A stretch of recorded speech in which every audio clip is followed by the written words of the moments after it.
하나님의 말씀 봅니다. 히브리서 11장 1절에서 3절의 말씀까지입니다. 1절의 말씀을 읽습니다. 믿음은 바라는 것들의 실상이요 보이지 않는 것들의 증거니 선진들이 이로써 증거를 얻었느니라.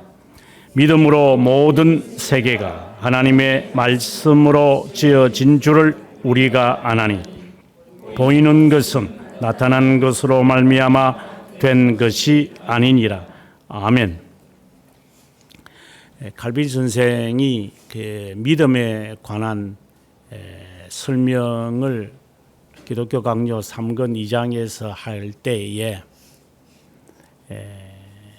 믿음의 거짓됨에 관하여 먼저 자세히 서술합니다.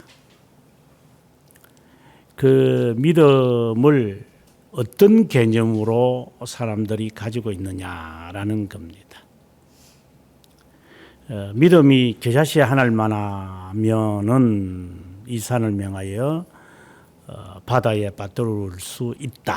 이제 이렇게 이야기를 하니까 믿음이라는 것이 어떠한 아이템과 같은 알약과 같은 것이냐 우리가 착각하면서 지낼 때가 참 많습니다. 믿음은 그런 게 아닙니다. 오늘 저희들이 믿음에 대한 이야기를 오늘 살펴보겠지만 믿음의 정의를 내리는 것도 아닙니다. 믿음의 그 특성을 지금 우리에게 말합니다. 하나님께로부터 선물로 받은 이 믿음을 당신은 정말 가지고 있느냐라고 하는 그 특성을 당신은 지니고 있느냐. 근데 그 특성을 지니고 있느냐라는 이 말은 믿음의 존재를 따라서 살아가느냐 하는 이 말입니다. 믿음의 이 특성을 알지 못한 채 우리가 믿는다라고 하는 말이 정말 어불성설입니다. 저는 어릴 때 잘못 배웠는지 모르지만 믿음은 선물이라고 해서 저는 하나님께로부터 뭔가를 이렇게 받아서 내가 능력을 바라는 것으로 저는 제가 잘못 들었는지는 모르지만 그렇게 생각을 했습니다. 그래서 하나님이 그 선택된 자에게 선물로 주는구나. 그래서 내가 믿음을 가지고 있는 걸 보니까 내가 하나님의 선택된 자이구나. 이제 이런 식으로 정리를 했습니다. 그런데 신학을 점점 하다 보면 이게 말이 안 되는 이야기를 지금 우리가 억지로 말로 하고 있습니다. 선택된 자에게 믿음을 선물로 주었고 내가 믿음이 있는 것을 보니까 내가 하나님의 선택된 자이구나. 이제 이런 식의 논리인데 믿음이 무슨 아이템입니까? 믿음이 나에게 주어졌다는 것을 무엇으로 아는 겁니까? 믿음이 어떠한 그 모양을 갖고 있다면 이해는 됩니다. 내가 이거 소유하고 있으니까 이게 보이는 거니까 이거 내가 갖고 있으니까 이거는 내가 분명히 하나님의 자녀다 이렇게 되는 것인데 그런데 믿음은 그런 것이 아니다라고 하는 겁니다. 그런데 우리는 그렇게 만약에 받아들였다면 믿음이 무슨 특권인 것처럼 선택된 자에게 주어지니까 특권인 것처럼 그렇게 우리가 쉽게 생각을 합니다. 당신은 믿음을 선물로 받았어요? 그러면 예, 받은 것 같아요.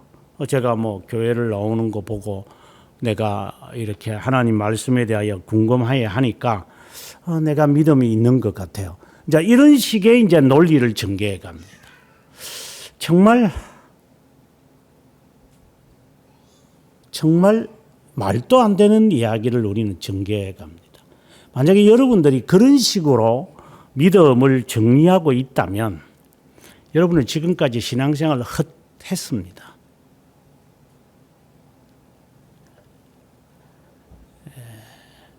잘못했다 이 말입니다. 오늘 새벽에 설교를 하면서 예수 그리스도를 놓치고 난 다음에 이 여인이 이제 파수꾼들에게 옷을 뺏기고 매도 맞고 그러고 난 다음에 몸이 좀 만신창이가 됐겠죠. 남자들이 옷을 벗기고 때렸다면은 어느 정도인지 우리가 그냥 상상이 됩니다. 비참한 정말 그러한 그 모습으로 이제 예루살렘 여성들에게 이제 질문을 던지잖아요. 그때 질문을 받은 예루살렘 여인들이 하는 말입니다. 네가 사랑하는 사람이 다른 사람이 사랑하는 것하고 차이가 뭐냐 이렇게 물어봅니다.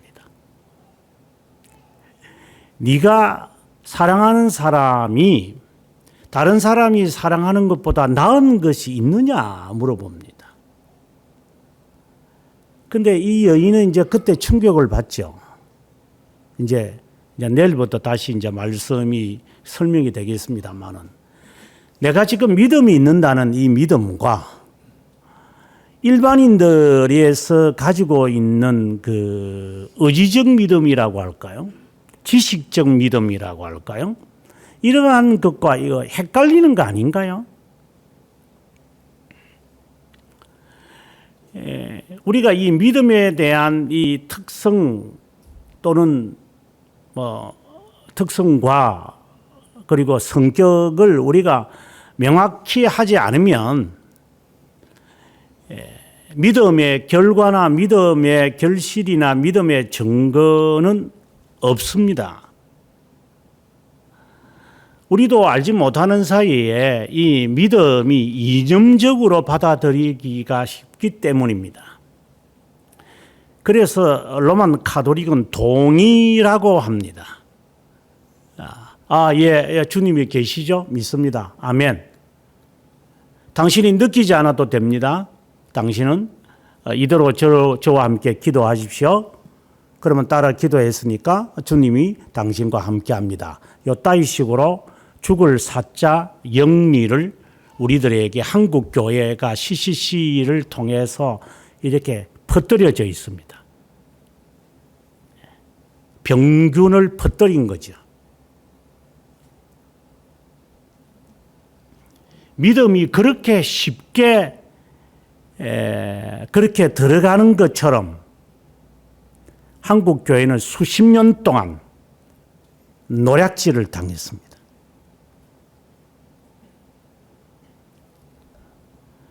믿음이 그렇게 인간이 조작해가지고 이걸 믿으십니까? 아멘. 그렇게 하면은 당신이 믿음이 있는 것입니다.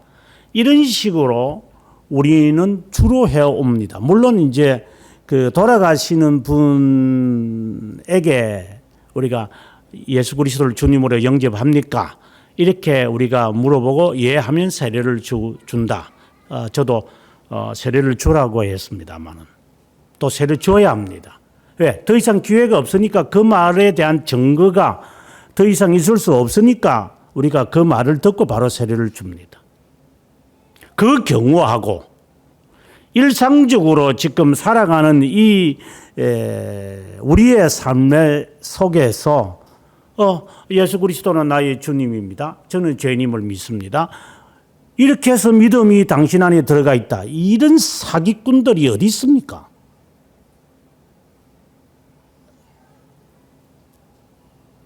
저는 그 사형리를 배우고 난 다음에 사형리를 들고 이 서울역이나 그리고 명동이나 이런 데 가서 전도한 적이 있었습니다. 그래서 길거리에 앉아있는 사람들에게 사형리를 함께 읽어주고 전도하고 그게 CCC에서 전도 방법이었으니까 이름도 잘 지은 것 같아. 시시시야. 얼마나 시시했으면 시자를 3개나 붙였겠어요. 시시하고 시시하고 시시해서. 이런 아이들의 장난 때문에 그때가 70년대니까 지금 반세기 동안 한국 교회는 종로릇하고 어떤 교회는 또 그걸 들고 가서 그 전도하시라 그런데 정말 이게 정신이 있나 없나 이게.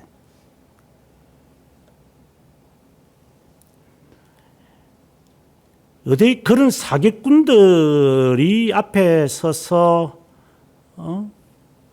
정말 진짜 사기꾼들이 진짜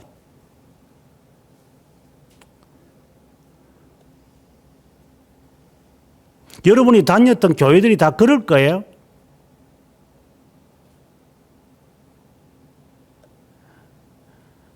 거의 대부분이 그러니까 한국 교회가 뭐 믿음을 뭐 이렇게 주고받는 식으로 받아들인 것 같아.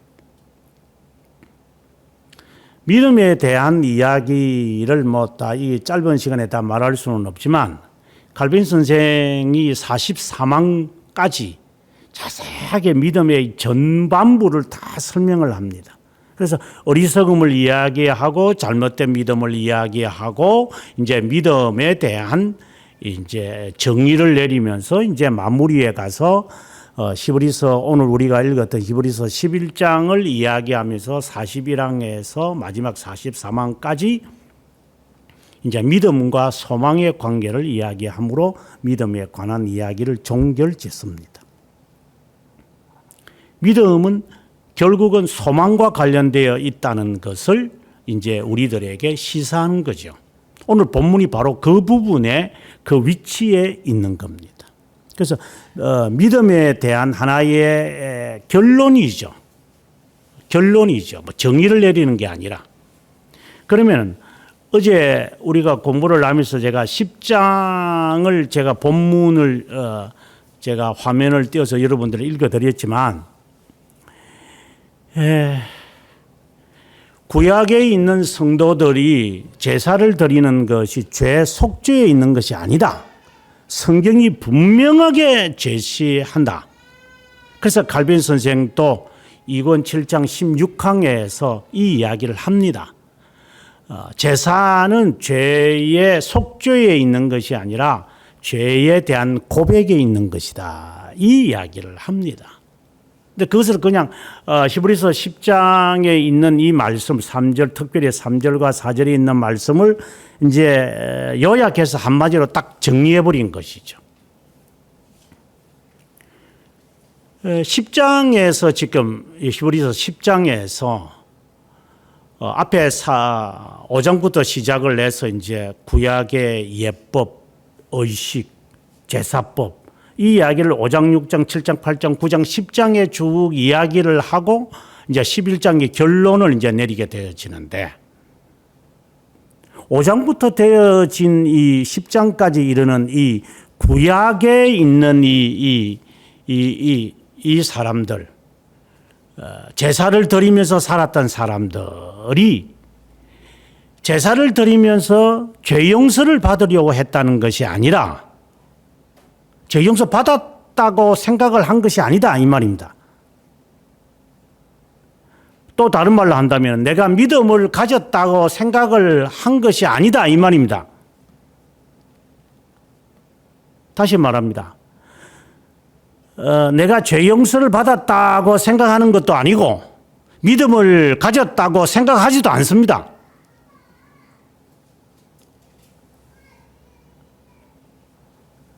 믿음을 가졌다. 그리고 죄 용서를 받았다. 그 생각을 하지 않습니다. 이 사람들은. 그들에게는 이 제사를 드리면서 그러니까 우리가 지금 예배를 드리는데 말씀을 듣고 있는데 예배를 드리면서 언젠가 내가 이 죄가 완전히 용서받을 때가 있을 것이다. 그 미래를 바라보면서 그들은 제사를 드린 거예요. 소가 죽지만 또다시 나는 죄를 범한다. 그래서 매년 드리는 거고, 그래서 비둘기를 가져오는 거고, 그래서 양을 가지고 와가지고 죽이는 거고, 우리가 회개를 하지만 계속해서 죄 범합니다. 여러분들 기도하면서 죄 용서받으려고 기도합니까? 그러면 여러분 그 나무의 다리 벅벅 지금까지 긁었습니다. 시원하죠? 다리를 긁었으니까. 근데 안 시원해. 나무의 다리 긁었으니까. 손톱에 피가 묻어 있는데 남의 피라. 네 피가 아니라 헛다리 잡고 있었다 이 말입니다. 죄 용서를 받기 위해서 이 사람들이 구약에 있는 성도들이 하지 않았다. 그들은 이 제사를 드리면서 완전한 제사를 드릴, 완전한 죄 용서를 하실 분을 바라고 살았다 이 말입니다. 그 이야기를 지금 5장부터 10장까지 하고 있는 겁니다. 지금 우리도 마찬가지입니다. 지금 내가 믿음이 있다, 하나님의 선택된 자다, 그건 별로 중요하지 않아요.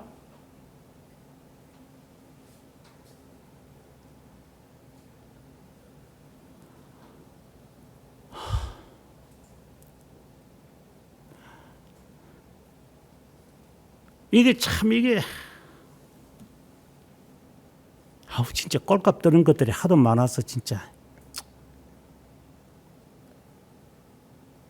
되먹지 못하는 것들이 되먹은 것처럼 이야기할 때가 많아서 진짜.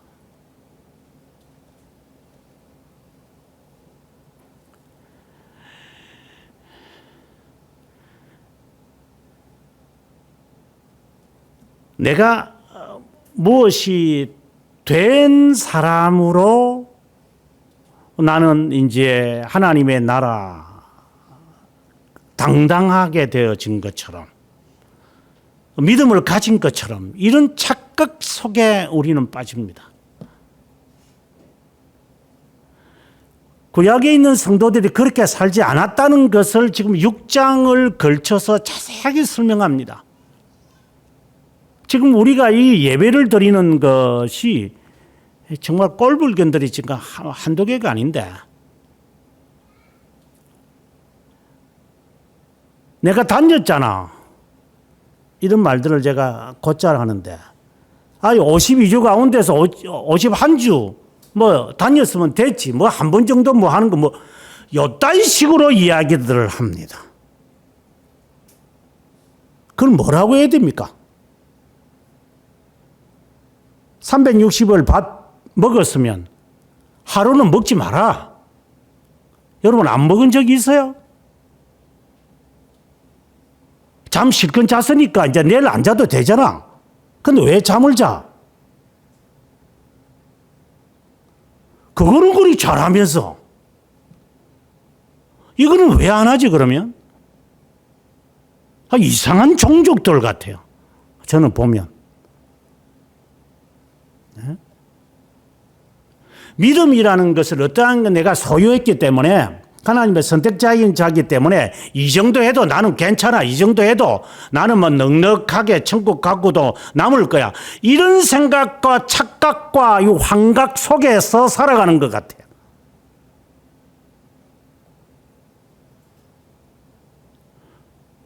잠자지 마라.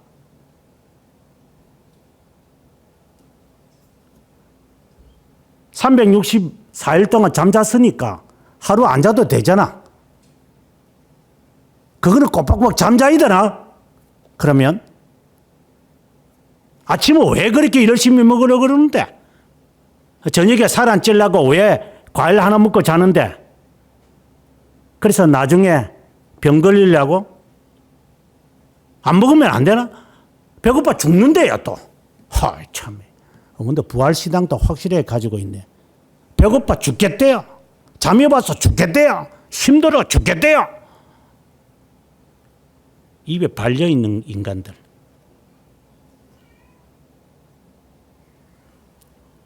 된 사람으로 착각 속에 지내는 것 같아요. 내가 이렇게 제사를 드리니까 하나님이 용서하신다, 이런 식의 신앙을 지금 하고 있는 거예요.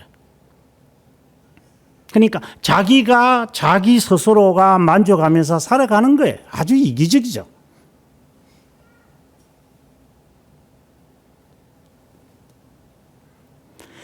구약에 있는 성도들이 하나님을 바라보면서 완전한 죄 용서를 바라면서 중보자를 바라면서 조금도 여기에 만족하지 않았습니다. 조금도 여기에 정을 두려고 하지 않았습니다. 우리는 온통 이것을 가지고 하나님을 바라봅니다.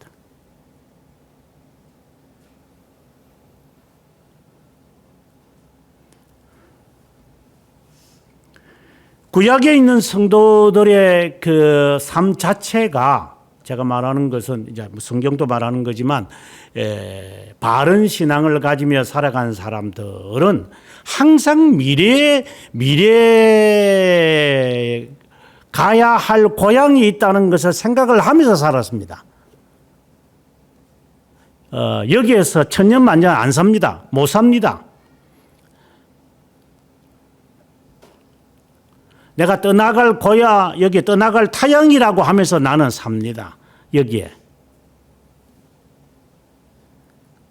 초막새 짓겠다고 하면 주님께서 그냥 구름이 와가지고 다 가려서 그냥 떠나버리면 그냥 내려가자 그냥. 이 엉뚱한 소리들만 하고 있습니다. 앉아서. 내가 여기에 건축을 했으니 하나님의 영광 받으시옵소서. 이렇게 솔로몬이 하나님께 열심히 기도했다가 쫄딱 망하고 착각 속에 빠집니다. 우리가. 이 성전이라는 이 말의 의미를 그가 잘 개념 파악이 잘 안 됩니다.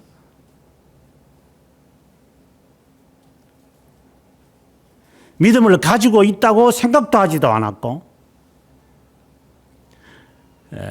천국에 갈 수 있는 자라고 생각도 하지 않았습니다. 구약에 있는 성도들이. 믿음이 가지고 있기 때문에 나는 자연스럽게 졸업을 한다고 생각도 안 했습니다.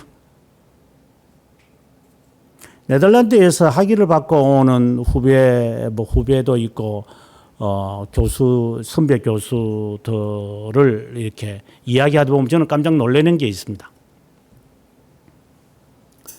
그들은 졸업 가운이 없습니다. 그래서 우리가 그 학생들 졸업식 할 때 교수들이 이제 자기 학교 가운을, 저도 빨간 가운을 입고 이렇게 갑니다. 근데 네덜란드에서 그 캄펜이나 자유대학교나 이런 데서 졸업하신 분들을 보면은 가운 없이 그냥 학사들이 입는 까만 가운 그냥 입고 그냥 모자도 없고 그냥 옵니다. 그래서 가운 어디 있느냐고 이러면 우리 없이 받았는데, 아니 가운도 없이 그 학위를 받는 학교도 있느냐. 이제 네덜란드가 그런 겁니다. 여왕이 와가지고 대학교에서 박사 학위를 받을 때 여왕이든지 왕족이 와서 참관을 해가지고 이제 오랄 디펜스를 하고 이제 마치면 이제 왕족이 와서 악수를 하고 축하한다고. 굉장히 안으죠. 이제 그거로 끝나는 겁니다. 이게 이제 어떻게 보면은 개혁 신앙을 가진 선배들의 하나의 모습입니다. 그러나 영국은 그렇지 않기 때문에 이제 제 같은 사람들이 빨간 옷을 입고 빨간 모자 쓰고 이렇게 졸업을 했습니다.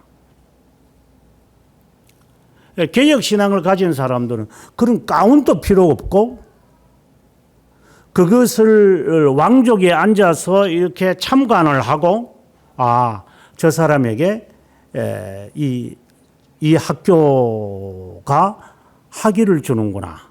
그래서 왕족이 앉아, 그래 황태자나 이런 황태비나 앉아가지고 있겠죠.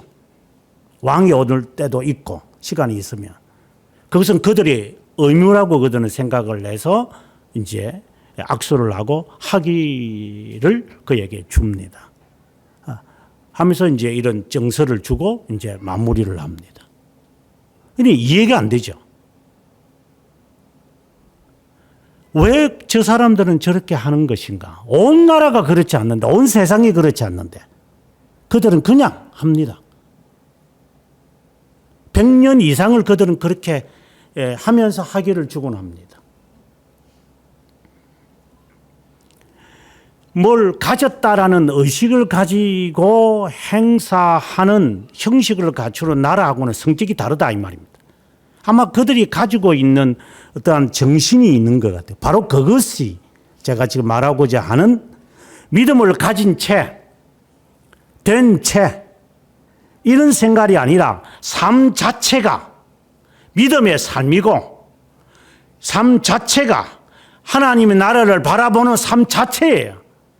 그러니 뭐 특별하게 옷을 입어야 할 것도 없고 그냥 자연스럽게 축하합니다 하면 그것으로 끝나는 거예요. 그냥 이것은 성경적인 면이 아주 잘 드러나는 면들이 아닌가.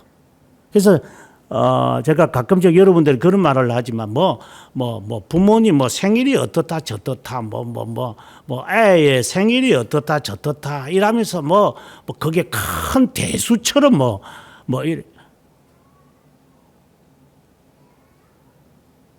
그리고 결혼 애니버서리 짜고 이런 마라탕이 있으니까 다행이지 진짜. 사천 짜장이 다인 줄 알고.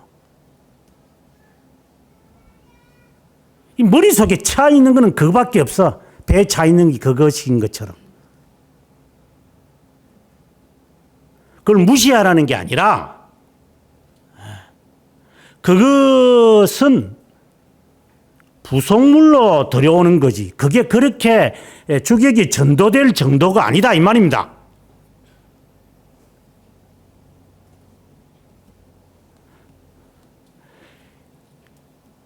그들은 자연스럽게 여기에서 살면서 하나님의 백성으로서 그냥 사는 거예요.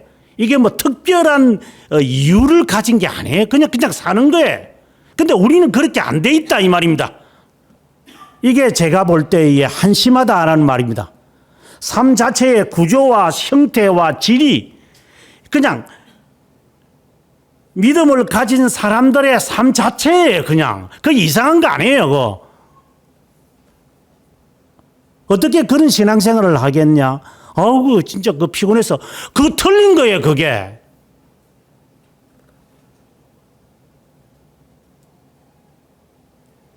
여러분들에게 정말 제가 귀에 못이 박히도록 하는 겁니다.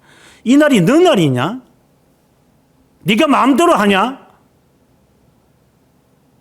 쫓겨난 것들이 그 어릴 때부터 그런 것만 배우고 있는 것 같아. 어디서 쓰레기만 들고 와가지고.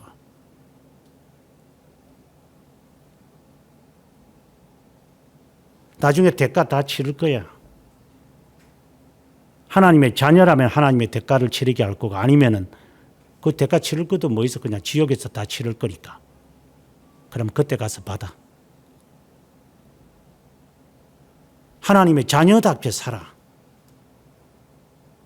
이시집안에 이사 왔으면은 시집 왔으면 이시집안으로 살아. 그래서 서양 애들은 성을 바꾸는 거야. 왜 시집을 왔는데도 네 성을 그대로 돌고 있어? 이 조선인들의 이 머릿속에는 썩은 것들밖에 없는 것 같아. 그게 무슨 우선이야. 더 진짜 코미디는 페미니스트들은 그게 내 성이 조상을 어지간히 사랑한다 그래. 그래서 제사법도 바꿨나? 이는 독사의 혓바닥을 가진 페미니스트들이 한국을 주름을 잡고 있기 때문에 온통 뒤집어 놓고 다 들쑤셔 놓고 이것들이 거기에서 여러분들은 자랐겠지.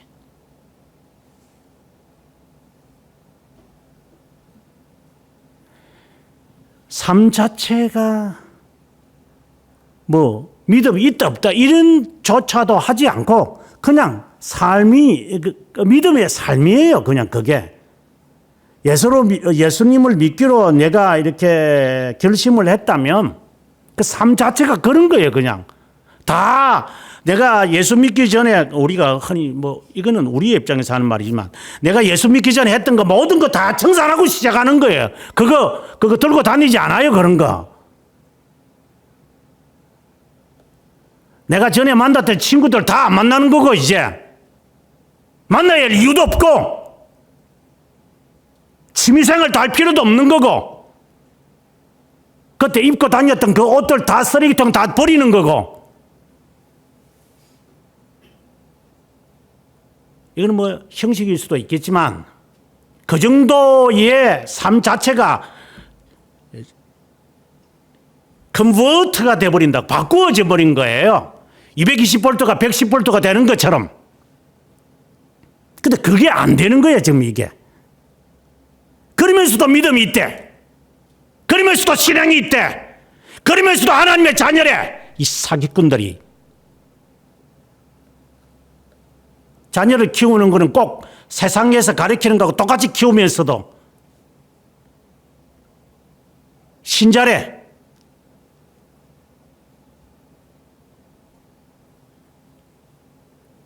도대체 믿음을 가졌다라고 하는 개념의 의미가 뭘 말하는 거예요? 아이템을 가졌다는 거야? 도대체? 학위만 받으면 되는 거야? 책도 한 권도 못 쓰는 것들이?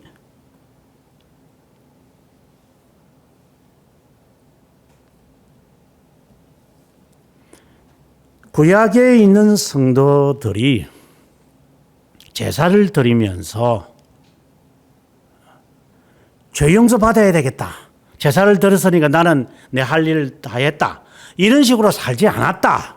라는 이야기에 대한 결론으로 오늘의 말씀이 이제 시작하는 겁니다. 믿음은, 그래서 믿음은 이렇게 돼야 되겠죠. 바라는 것들의 실상이다. 이 말은 믿음은 항상 미래에 꽂혀 있다. 이 말입니다. 그래서 7절에 가보면은 노아는 아직 보이지 않는 일의 경고를 받았다. 8절에 아브라함을 말하면서 장래의 유업으로 받을 땅으로,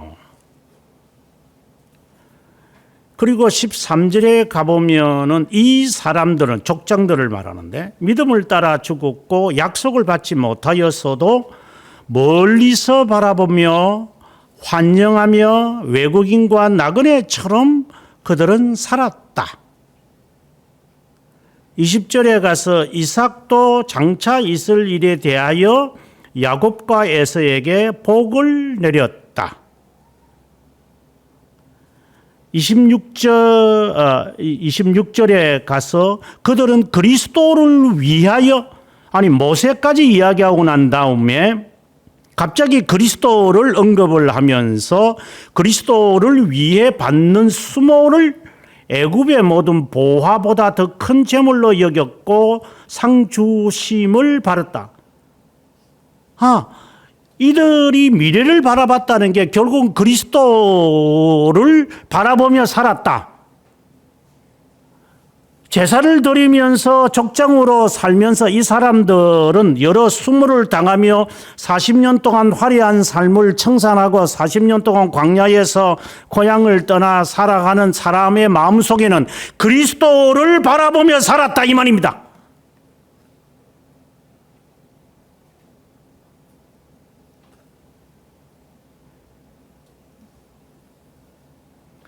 (27절에) 가서 애굽을 떠나 왕의 노함을 무서워하지 아니하고 곧 보이지 아니하는 자를 보는 것 같이 하여 참았다. 40년을 참은 것이다. 광야에서.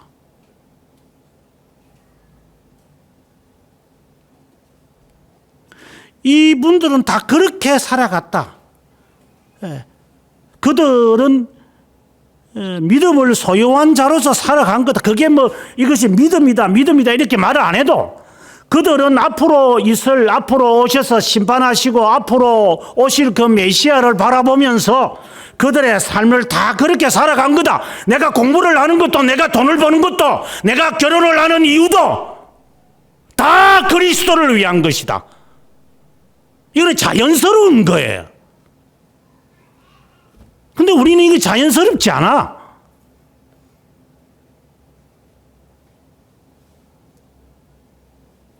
이게 뭐 큰 일이라, 이게 뭐. 예배 드려주는 게 이게 큰 일이라 뭐 이게 뭐. 예배 참석해 주는 게 이게 큰 일이라 뭐 큰 행사라 이게. 진짜 꼴값들 떨고 있어 이것들이 진짜.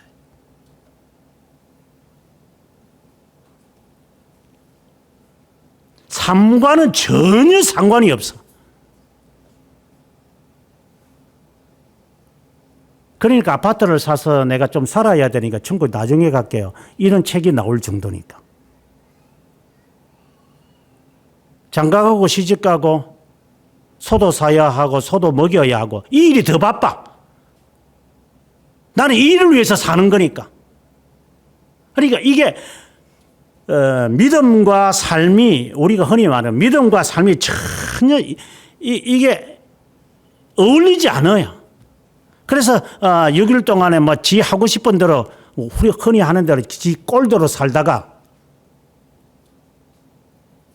주일날 와서 그냥 와서 악수하고 막 그냥 좋아하니까 이기다가면서 예 뭐 그렇죠 뭐 예.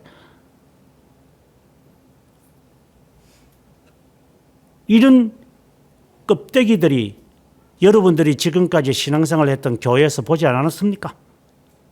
껍데기들이. 성경과 무엇이 일치가 됩니까?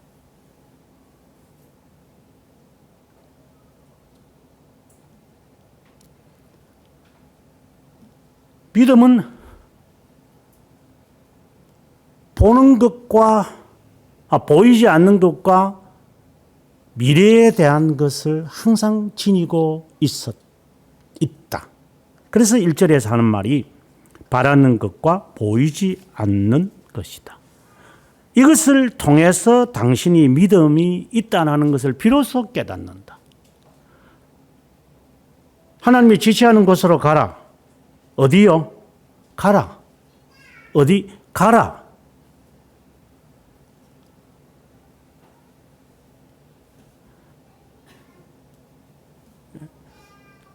이 바라는 것과 이 보이지 않는 이 부분에 대한 두 가지를 지금 여기서 이야기를 했는데 가장 핵심적인 건데 칼빈생은 이 부분을 조금 네 가지로 더 이야기를 해요. 실제로는. 먼저 뭐라고 말하냐면은 믿음이라는 것은 하나님의 진실하심을 신뢰하는 것이고 소망이라는 것, 소망이니까 소망이라는 것은 그것이 이루어질 때까지 기다리는 것을 말한다. 그래서 바라는 것과 보이지 않는 것에 대한 관계를 그렇게 이야기해. 하나님의 진실하심을. 너가 하나님의 진실하심을 믿느냐? 예. 그러면 기다려라. 얼마나요? 25년을? 예. 기다려라. 까불지 말고 좀 변함없이 좀 이렇게 쭉 가지 못하나? 촐랑대면서 사나? 두 번째 하는 말이 하나님의 아버지심을 믿는 거고 하나님의 아버지 됨을 바라는다. 이렇게 이야기를 해요. 처음에는 하나님의 진실하심을 믿고 그 진실하심이 이루어질 때까지. 두 번째는 하나님의 아버지심을 믿고 하나님의 아버지 됨을 내 삶에 이루어지는 것을 기다린다. 세 번째는 영생에 대해서 이야기를 해요. 영생에 대한 소망을 가지고 있고 그리고 그것이 이루어질 때까지 나는 참고 기다리는 것이다. 그래서 믿음과 소망을 계속 이렇게 설명을 해요. 그 다음에 마지막 네 번째에 가서 믿음은 소망을 붙들고 있는 것이고 소망은 믿음을 담고 있는 거다. 이렇게 이야기를 해요. 물론 이제 그 설명을 많이 들어가야 되겠지만 믿음이 있기에 소망을 갖고 있는 거예요. 이 말은 포기라는 것이 없다. 정말 믿음이 있는 사람은 포기하지는 않습니다. 하나님이 닫으실 때까지 나는 일합니다. 하나님이 여실 때까지 나는 기다립니다. 하나님이, 근데 이게 하나님이 뭐 여시고 닫는 것을 어떻게 아는가요? 그 설명한다고 알겠어요? 이 말은 내가 여기까지 했으니까 내가 이제 닫아도 되겠다. 내가 열어도 되겠다. 그런 거 아닙니다. 그 결론과 이만하면 됐다, 족하다, 이것을 내가 결정하지 않는다는 말입니다. 하나님이 자 이제 문 닫아라, 이제 문 열어라, 이렇게 하시는 게 아니라 네가 결정할 일이 아니야. 그거는 상황 속에서 그걸 깨달아지는 겁니다. 이 정도 되려면 얼마나 사람이 자기를 부인해야 되겠어요. 정말 부인해야 됩니다. 인간 나은성은 필요가 없습니다. 이게 아무 의미도 없습니다. 이게 내 자식 나은성은 아무 필요도 없습니다. 아무 의미도 없습니다. 뭐가 네 자식이야? 네가 낳았냐? 지가 낳았대요. 네가 만들었냐? 뭐 이렇게 미식미식하니까 뭐 네가 낳은 것 같아? 지 자식이 그래 중요합니다. 누가 들으면 감동 감아받겠다 진짜.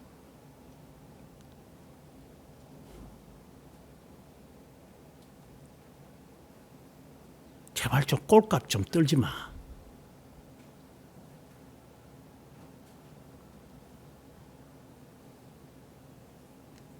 그거라도 안 하면 이제 마음이 갇히게 되니까 이제 그렇게 하겠죠. 그거는 이해는 돼요. 오죽했으면 그 정도냐? 그 자신이 없어?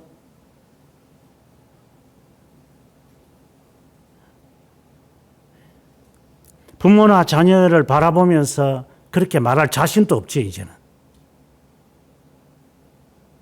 나는 당신의 자녀입니다. 당신을 따를 겁니다. 염려하지 마십시오. 아버님, 어머님. 그렇게 말을 들어본 적이 없죠. 또 자식을 향하여서 나는 너의 부모다. 화를 내면서 하는 게 아니라 나는 너를 내 눈에 넣어도 아프지를 않은 존재로 키워왔다. 가책이 안 됩니까?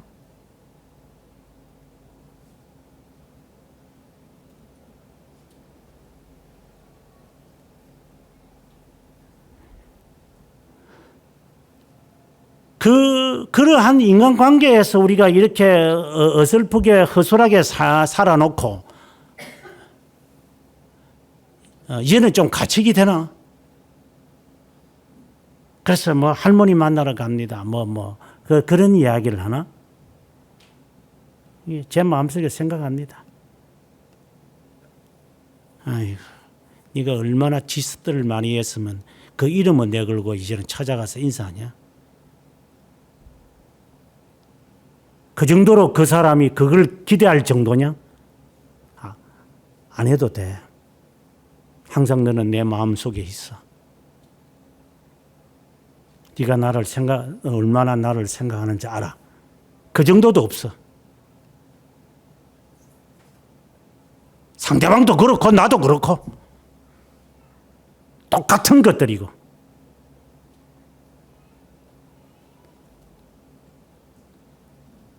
오죽했으면 그런 관계를 가지고 인간이 부려먹으려고 그래. 내가 이 세상을 살아야 하는 이유, 내가 해야 할 이유, 안 해야 할 이유, 참아야 하는 이유, 나이는 분명합니다. 예수 그리스도를 바라보는 겁니다. 구약의 성도들이 그렇게 살았어.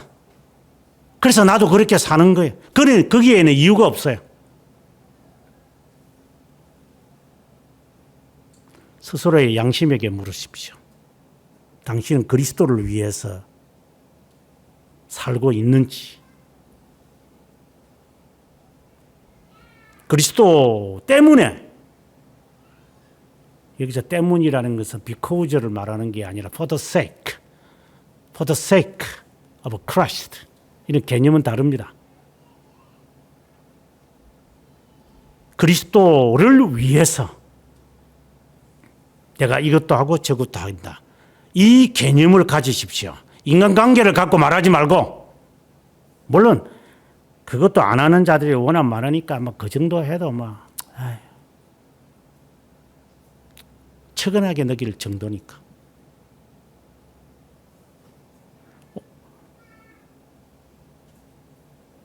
전에 한번 그런 말을 제가 한 적이 있었는데, 저는 누님과 나와의 이 관계가 지금도 제가 입버릇처럼 누님이란다. 여러분들 보고 제가 올해 한 몇 년 전에 나이에 있는 그 부모님 보고 반말 서는 것들 어디서 이게 상스러운 것만 배워가지고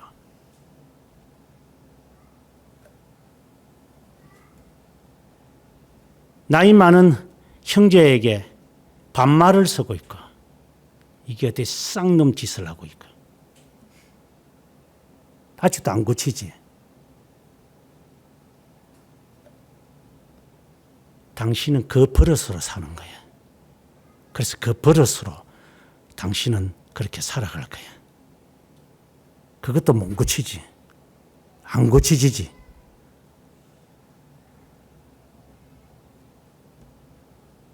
어디 되먹지 못한 것만 배웠지. 뭐 그런 것 말고. 그래서 너는 되먹지 못한 인간이야.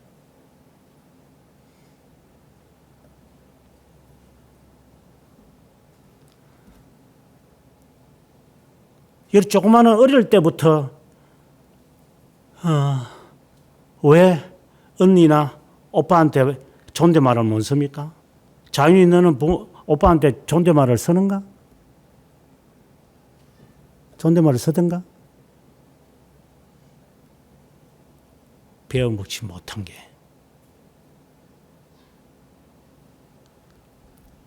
봄이 너는 언니한테 존댓말을 쓰나? 엄마한테는?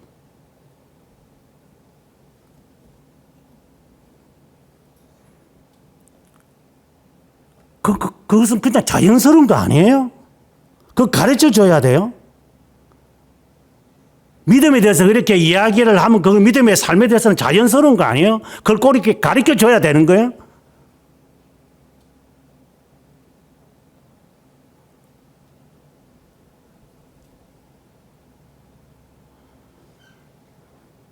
저는 지금까지도 누님한테 반말을 쓴 적이 없습니다.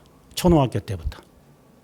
이건 뭐 자랑이라고 말하면 참 골치 아픈 이야기지만 누가 가르쳐서 하는 게 아닙니다.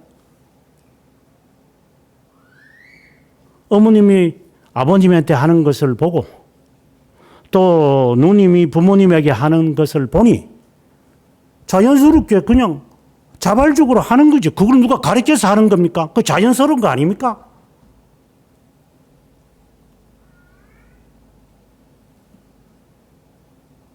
연희 너는 언니한테 너 5살 많지, 언니가. 너 존댓말 써봤어? 배워먹지 못한 게.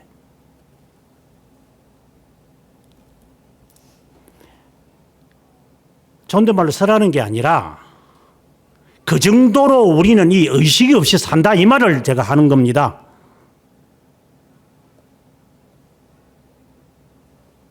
제가 지금 결혼 생활을 하지만 집사람이 저보다 나이가 많다는 걸 여러분은 알지만 집사람은 저한테 반말 안 씁니다.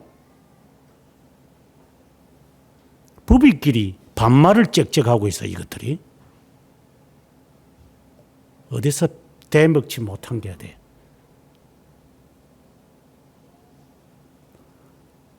이건 아주 밑바닥 생활 아니에요, 이거는? 막 가는 생활을 하겠다는 거 아니에요? 부부 관계가 그 정도면 자녀가 뭘 보여서 배웠겠어?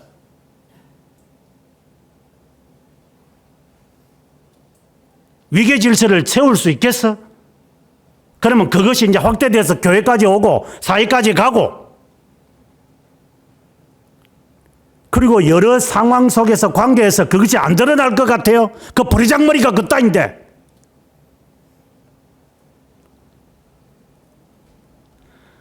믿음이 있는 사람이 믿음이 있다고 말하지 않는다 이 말입니다. 그건 자연스러운 거예요. 그거는 그냥.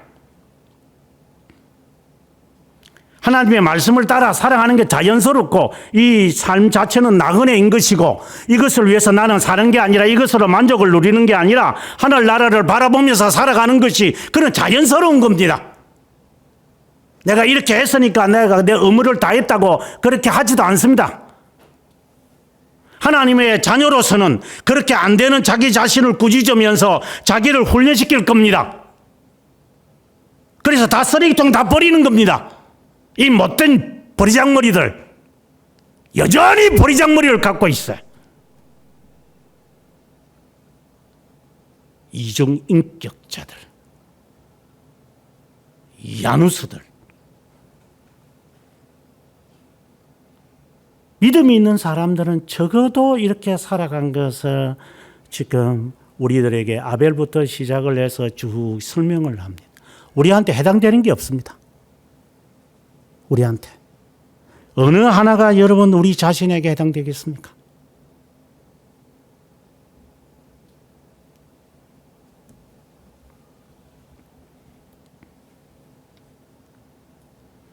끝으로 3절에 가보면 모든 세계가 하나님의 말씀으로 지어진 줄을 우리가 아나니 창조되었다라는 것을 아는 게 아니라 하나님이 말씀으로 지었다는 것을 아는 것은 이 성격 자체가 다릅니다. 마치 사탄이 하나님이 있다는 사실을 알고 떤다. 그러나 행함이 없는 믿음은 죽은 거다. 야고보가 우리들에게 하는 말입니다. 얼마나 안타까우면 그 정도까지 말했겠어요. 하나님이 말씀으로 지어진 것을 우리는 안다는 것과 세상이 하나님이 만드신 거지 뭐 이거 우연히 있는 거 있나? 또 누군가가 만들었겠지? 이렇게 말하는 거하고 차이가 완전히 있는 겁니다. 내가 하나님을 위해서 산다는 것하고 뭐 모든 게 하나님께로 나온 거지 뭐 그거 누가 부인하는 사람이 있나? 이렇게 사는 사람하고는 다릅니다. 당신이나 내나 하나님 앞에 심판받을 우리들인데 이렇게 살아가는 사람과 뭐 그렇겠지. 이렇게 막연히 믿는 거하고는 다릅니다. 그 이야기를 지금 지적하는 겁니다.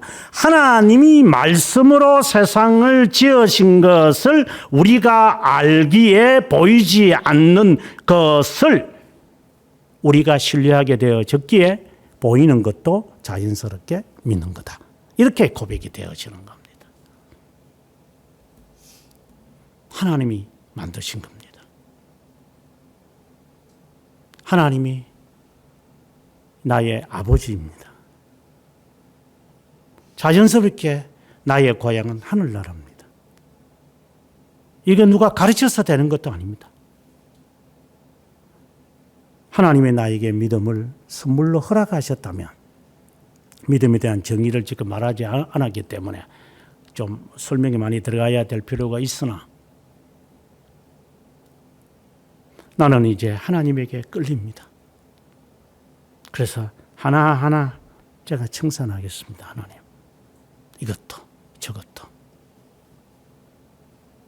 나중에 천국 가서 하나님께서 우리가 했던 말을 심판하신다 그랬죠. 신앙 고백서 33장에서. 이해가 잘 안 되죠. 말하는 것까지 하나님이 다 이 심판하겠다라고 했던 것. 진위를 따지시겠죠.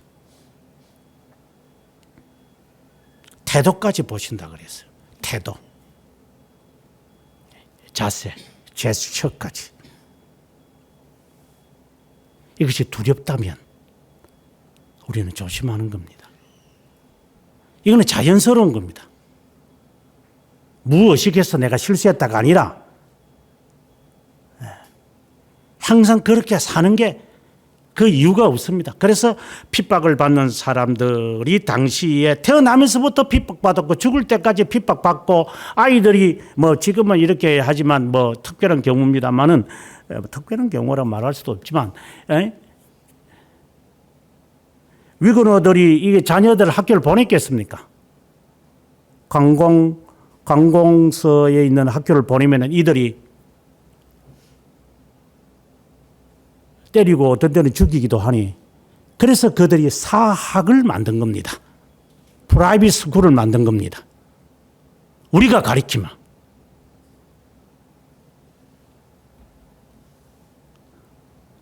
세상 교육이 무서워서가 아니라 이 아이들이 그곳에 가서 적응이 안 될 거라는 것을 압니다.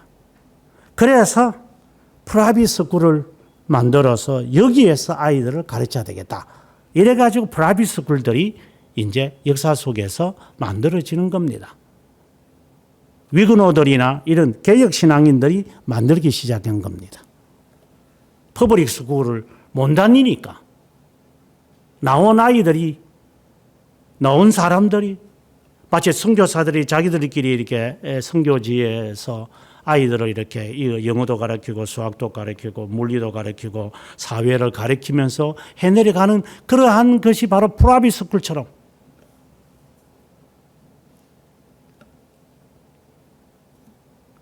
물론 이거는 하나의 극단적인 이야기이기도 하지만 하나님을 위한 삶이라는 것을 전제하면서 전제할 것도 없어요. 이건 자연스러운 거니까. 그 삶이 나에게 자연스럽지 않다면 믿음이 있니 없니 선택을 받니 안 받니 죄 용서를 받느니 안 받니 그런 말에 이 착상을 할 필요도 없다 이 말입니다. 왜 그런 게 필요합니까? 너 나 사랑해? 꼭 못난 것들은 꼭 그런 거 질문을 해요. 너 나 사랑해? 그걸 꼭 대답을 드려야 돼.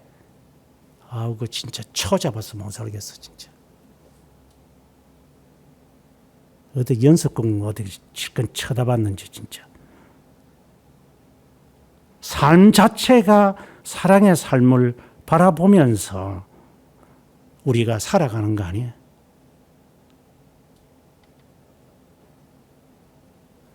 자연스러운 그리스도인의 삶이 있기를 바랍니다. 믿음을 주소서 믿음을 가져야 되겠다. 아니요. 그리스도를 너가 안다면 그 말씀에 지금까지 들었던 것으로도 충분합니다. 고치면 되는 겁니다. 새로운 게 필요가 없습니다. 냉장고 안에 다른 거 집어넣으려고 하지 마. 있는 거 먹어. 아마 50대 이상들은 알겠지.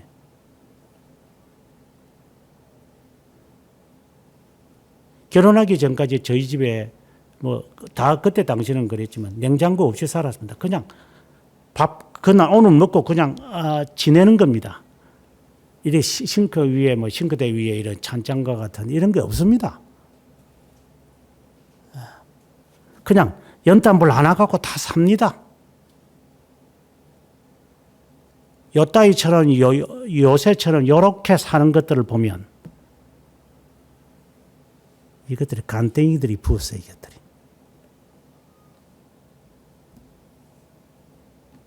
할 짓이 없어. 없어도 살았어요. 네 방 없어도 살았고. 그래 산 사람들이에요. 그런 사람들이 여러분의 삶을 바라보면 이건 썩은 것들이에요.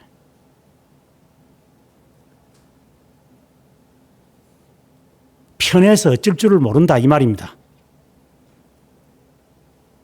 없어도 살아갈 수 있는데 꼭 결혼할 때 뭔가 혼수품 다 해가지고 해야 된다고 하던 하이마트로 가보자 이래서 하니까 그게 단 줄 아는가 봐.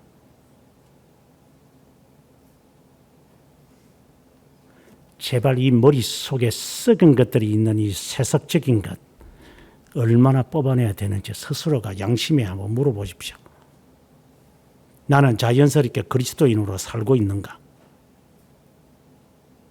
하나님으로 인하여 나는 만족하며 그리스도로 인하여 나는 삶을 살아가고 있는가? 누구를 위해서 나는 사는가? 스스로에게 질문을 던져보십시오. 그러면 따져야 할 것도 없고 물어야 할 것도 없습니다. 그냥 사는 겁니다. 이것이 오늘 11장에서 우리에게 말해주고자 하는 결론입니다.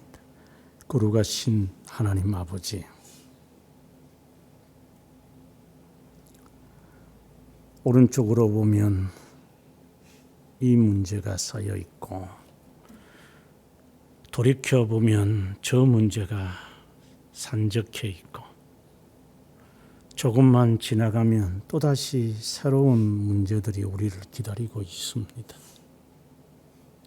어디서부터 정리하며 어디서부터 고쳐야 하며 어디서부터 시작을 해야 하는지도 모를 정도로 왜 저 사람이 저렇게 되고 왜 이 아이가 이렇게 되는지도 모른 채 영문도 모르면서 그저 그렇게 삽니다. 어디서부터 바로 잡아야 하는지도 우리는 모릅니다. 오 하나님, 저희들에게 지혜를 허락해 주셔서 자기 부인과 십자가를 지고 나를 좇지 않으면 내게 합당치 않다라는 말씀이 무엇을 의미하는지 하나님 불쌍히 여기셔서 내가 하나님을 사랑하는 것과 내가 다른 사람을 사랑하는 것과의 차이가 무엇인지, 믿음이 있다고 하는데 그 믿음과 하나님을 신뢰하며 수용하며 영접하며 따르는 것과의 차이가 무엇인지, 근본적인 것에서부터 삶이 바뀌지 않았는데 자녀들이 무엇을 보고 인생을 살아가며 무엇을 보면서 내가 자랐는지, 거룩하신 주님, 들었으면 좀 할 줄 알고 알면은 고칠 줄 알고 고쳤으면 살 줄 아는 좀 진전이 있는 우리의 삶이 되기를 주님 앞에 간절히 바라옵고, 우리를 끝까지 사랑하시며 기다리시는 예수 그리스도의 이름으로 기도드립니다. 아멘.